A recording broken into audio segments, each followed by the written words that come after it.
DeMarcus Cousins playing a pickup game out in Las Vegas, bangs knees, as we see it here on the video, bangs knees, goes hard into the wall. Again, this is a short gem if you're watching us here on CBS Sports Network, courtesy of our friends over at TMZ. I was on TMZ yesterday or 2 days ago talking about the Jay-Z press conference with the NFL. But TMZ got this video, TMZ Sports, of Boogie Cousins, DeMarcus Cousins going down. And I feel for the guy. Now, I'll back up. And I remember back when he was in Sacramento, as good as he was not likable. You kind of despise the way that his attitude was towards his team and his teammates, and the way that he played the game was surly and it was gruff and it was mean. It just didn't feel like an uplifting piece of the NBA when he was in Sacramento. But he slowly started to turn, his mentality as he matured and got a little bit older. And one thing that happened made you feel a little bit sorry for him. Despite all of the acrimony that existed in Sacramento, and if you were watching basketball back then, you remember it, he was committed to that team. He didn't want to get traded. He didn't want to go anywhere. And the Sacramento Kings, basically guaranteed that he wasn't going to go anywhere.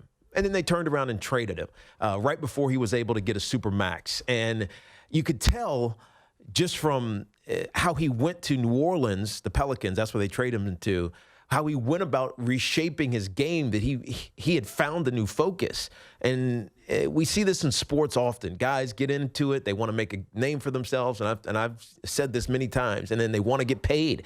And DeMarcus Cousins, while he made good money, he hadn't gotten, quote, paid yet. And he was in line to make that happen.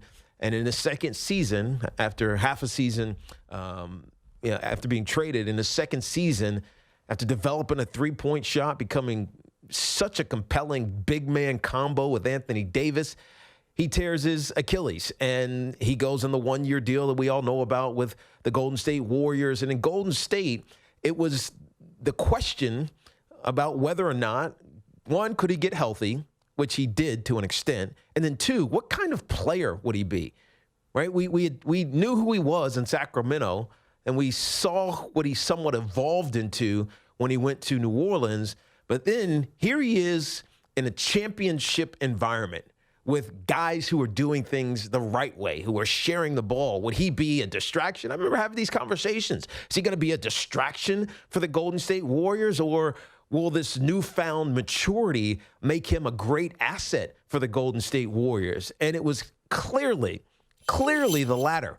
He became an important part, especially big minutes, especially in the postseason, but an important part of what they were doing offensively and defensively because of his presence and his ability to knock down, shots, whether it would be from the mid-range or from the three-point line. And you started to root for him. After where he came from in Sacramento, you were actually rooting for DeMarcus Cousins to be that guy. You wanted him on his $5 million prove-it contract with the Golden State Warriors to actually get it done.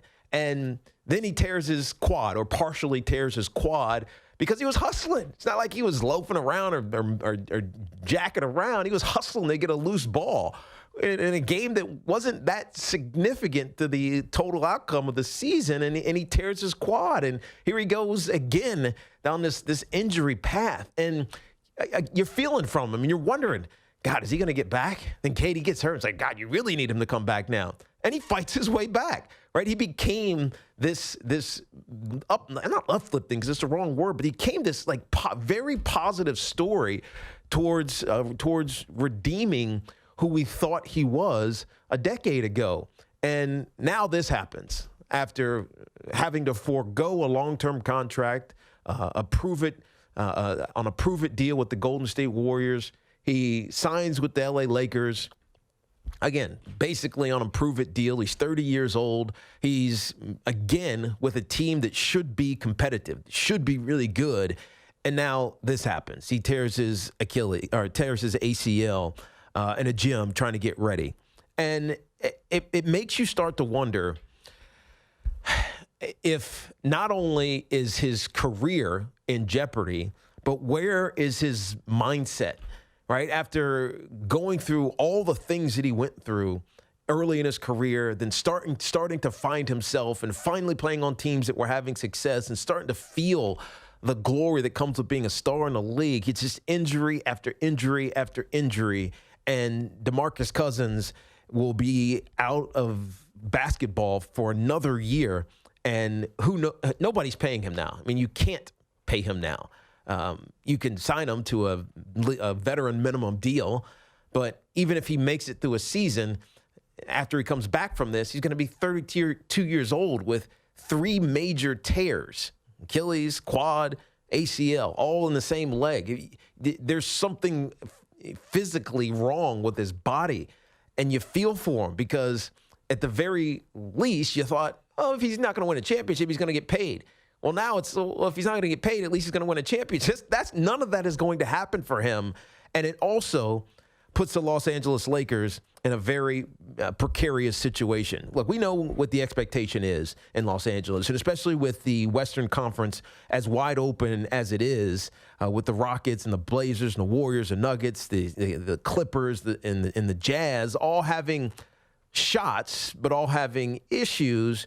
The one thing that you could count on from almost all of those teams is at least they had a defensive presence in the middle, and that's what DeMarcus Cousins, above anything else, was going to bring for the Los Angeles Lakers. He's going to give them somebody to play in the middle, to be a big man. And their lineup, despite having a lot of questions right after Anthony Davis was traded to them, LeBron and AD, it's like, who else do they have? Well, they've built it out okay. Now, I don't love Rondo at the point, but Rondo's a decent player.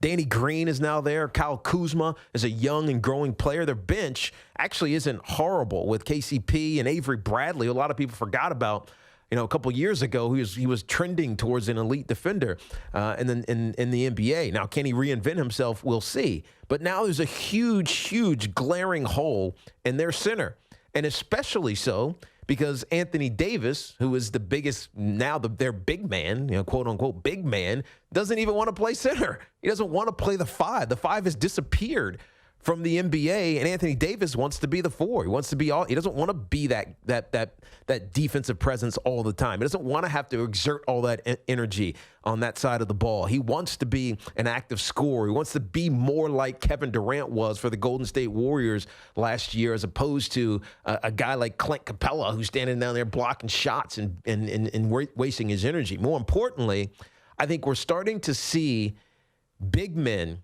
especially skilled offensive big men, become savvy to the injury issues that happen from playing center.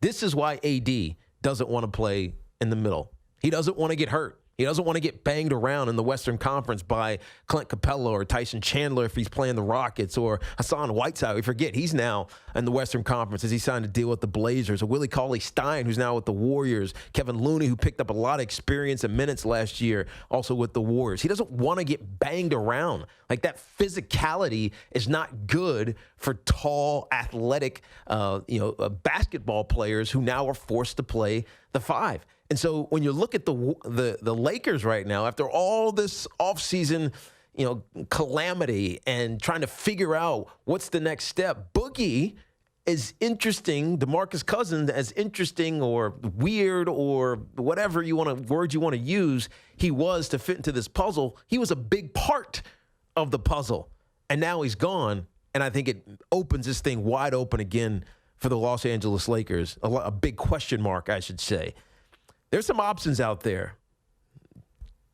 Joakim Noah, Ken Fareed, Nerlens Noel, but you'd have to wait till middle of the season. And then the last one. Didn't play last year. Played 9 games for the Wizards. Could Dwight Howard make a return to Los Angeles? And do you want it?